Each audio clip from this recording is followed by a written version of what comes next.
当倒数结束，点火按钮被按下的时候，火箭究竟是怎么被点燃的呢？这个问题啊，你不挖还好，一挖发现全是奇葩。有的呢根本就不会点火，而有的则是划根火柴去点火的。下面咱们就来聊一聊。先说第一种啊，不用点火的火箭呢，它使用的是一类称之为自然推进剂的燃料组合了，通常就是肼类配上四氧化二氮了。这两种液态的物质呢，只要是混合到一起，就会发生剧烈的化学反应。放热进而燃烧，所以点燃它们嘛，一点都不用外界操心。那个按下去的红色按钮呢，只是做成了像是在点火的样子，实际上是半点火花都没有的，就是把阀门打开，让两个炙热的灵魂彼此奔向对方而已。我们再看长2、长3发射时，它喷出来的橘红色的火焰，就是这种推进剂的混合自燃后的结果了。由于肼类和四氧化二氮呢都是有毒的，所以这种火箭呢也被我们叫做毒发。好了，第二种火箭。液氧煤油，你把它俩混合到一起啊，不来点烈火，人家是不会擦出感情的。所以点火就得要上点心了。但是想让超低温的液氧与煤油碰到一起燃烧，而不是爆炸，却并不是那么容易的。液氧的低温呢，会引起煤油的冷却并凝固，而凝固的燃料和液氧的混合物对撞击非常敏感，在加压情况下，常常直接升级为爆炸了。对一开始研究他们的实验人员呢，非常的不友好。怎么办呢？在这儿啊，东西方的路数就开始分化了啊。美国人坚定不移地选择了技术路线，而苏联则转头向着古老的智慧取经去了。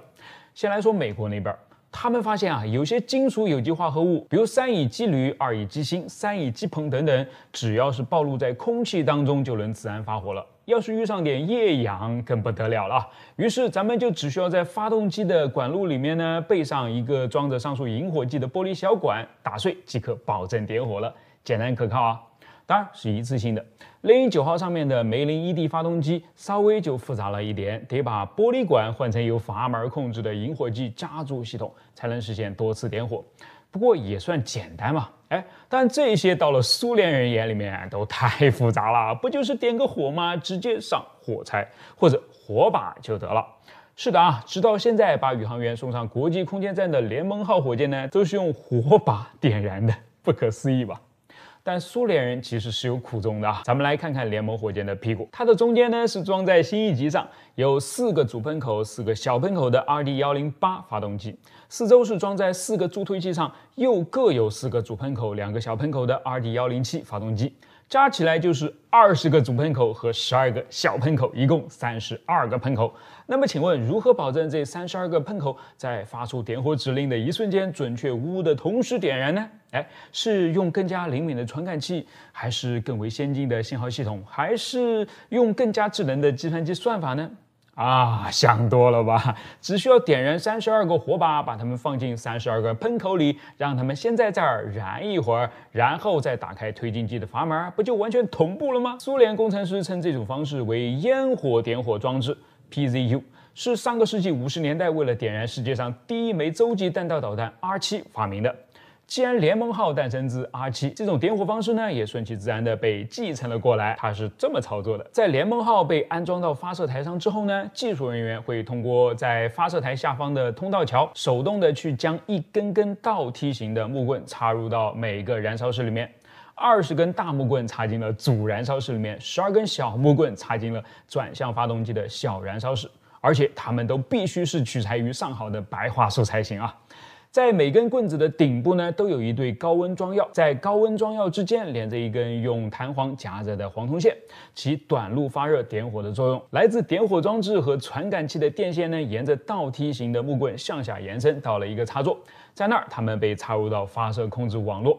当这些火柴在燃烧室里面被点燃的时候呢，它们的火焰会切断黄铜线，弹簧将松开的一端给拉开，从而断开电路，这就让发射控制台上亮起了一个点火的信号。只有当发射控制系统确认这32个燃烧室中的每一个燃烧室的信号都亮起来之后呢，他们才会打开推进剂供应管线上面的阀门，使火箭真正的点火，确保了绝对的同步啊。而至于那些大火柴的命运嘛，当然就是付之一炬了。这也是为什么我们从来就不知道这个秘密的原因了。尽管这听起来有点太反直觉了，启动代表人类科技巅峰的火箭居然用的是这么 low 的方法，但它真的是异常可靠啊！已经兢兢业业地运行了70年，送了数百枚的火箭上天了。而且即使真的出了点问题，也还有别人比拟不了的优势啊。2016年的3月12日，一枚联盟运载火箭屹立在哈萨克斯坦拜克努尔发射场第31号工位，准备进行发射。然而，当点火按钮被按下了23秒之后，火箭却一点反应都没有。此时的发射大厅却响起了指挥员的声音啊。发射终止，推迟到明天进行发射。What？ 发射按钮都已经被按下了那么久，而且明明有的喷口下面已经冒起了烟，居然都能被安全终止掉，这也太不可思议了吧！原来啊，是32根木棍中意外熄灭了一根，还没有轮到推进剂上场呢。当然是可以随时喊停，而且还能迅速修复的啦，不就是换根火柴的事儿吗？果然，3月13日，就在上次事故的24小时不到里面呢，这枚联盟火箭就成功发射了。这要是换做其他一些使用复杂点火系统的火箭，是不太可能做到的啊。其实我们得感谢这次事故，否则苏联人的黑科技不知道还要保密到什么时候呢？最后，咱们不是还有氢氧火箭吗？那个啊，火柴就不管用了，要靠固体火药或者是电火花。你看航天飞机主发动机启动时的慢镜头呢，就充分说明了星星之火是怎么燎原的。这架直升机啊非常先进，先进到10年以后那部划时代的科幻电影《星球大战》都要抄袭它的概念的地步。先进到连今天大名鼎鼎的 AH-64阿帕奇都无法与其比肩的地步，先进到把自己的时代甩得太远，以至于时代反过来容不得它的地步。没办法，谁让这架直升机是那个拥有臭鼬工厂的洛克希德制造的呢？它就是 AH-56夏安。1960年代啊，随着美国卷入越战，陆军对于攻击型直升机的需求呢，很快就被迫升级了。一开始，他们还只是在贝尔 UH-1上临时挂上各种各样的自制武器系统来应付一下，但很快啊，战场环境就开始恶化了，明显就不能再这么将就下去了。于是，到了1964年，美国陆军就启动了一项缩写为 AAFSS 的计划，即先进空中火力支援系统，以便开发和采购新型的攻击直升机。多家主要的飞机制造商呢都参与竞标了，既有我们刚才提到的贝尔，也有发明了历史上第一架实用直升机的希科斯基，和此前从来就没有制造过直升机的洛克希德了。也许恰恰是由于之前没有干过这件事儿嘛，所以洛克希德的设计呢就相当大胆，所带来的直升机也让美国陆军大开了眼界啊，就赢下了合同，收到了支票，按照要求先给陆军造出10架原型机出来看看，得名 AH-56A， 绰号夏安。那这架直升机到底有哪些过人之处呢？我们就来看看啦。首先啊，夏安具有当时其他直升机所没有的空气动力学特征了。它不仅有旋翼，还有一对身在机身两边明显可见的固定翼。而尾巴上呢，不仅有一个直升机常见的用于抵消主翼旋转带来的扭矩的副翼，还有一个对着后面的能够给直升机带来向前推力的推进式螺旋桨了。于是啊，在4000匹马力的涡轮发动机的带动下，夏安的巡航速度可以达到360公里每小时，而冲刺的速度则可以来到将近400公里每小时的水平。它之所以能够这么快呢，是由于在前进时那对小机翼也能够产生升力嘛，所以发动机需要分配给主旋翼的动力就少很多了，大约只有700匹左右，剩下的3300匹都会放在后面的推进螺旋桨上，有点旋翼机的感觉了啊。同时，通过推进式螺旋桨提供推力，意味着啊，与标准直升机不同，夏安可以快速加速或者快速减速，而无需向上或向下倾斜机头。相反，夏安也可以在不向前或者向后移动的情况下呢，在悬停的时候向上或者向下倾斜它的鼻子，灵活的不可思议啊。而这种灵活呢，则带来了实实在在的交战优势。按照美国陆军航空博物馆馆长鲍勃·米切尔的话来说啊，这是武装直升机作战的关键因素之一啦。尤其是在进行俯冲攻击时，能不能快速停住、锁定目标、发起袭击，再迅速离场，相当重要啊。而夏安这一过程简直如行云流水，相当漂亮，这就已经很诱人了吧？但夏安的本领显然并不止于此啊。还记得我们一开始说的那个被星球大战抄袭过的概念吗？什么概念啊？那就是炮手座椅瞄准系统和射击控制系统是可以360度旋转的概念了。它意味着炮手既可以向着直升机的正前方射击，也可以转向后，完全朝着后方开火。当我们还在讨论导弹能不能越肩射击的时候，你看人家洛克希德在上个世纪60年代交出来的直升机就没有尾巴上被追击的顾虑了。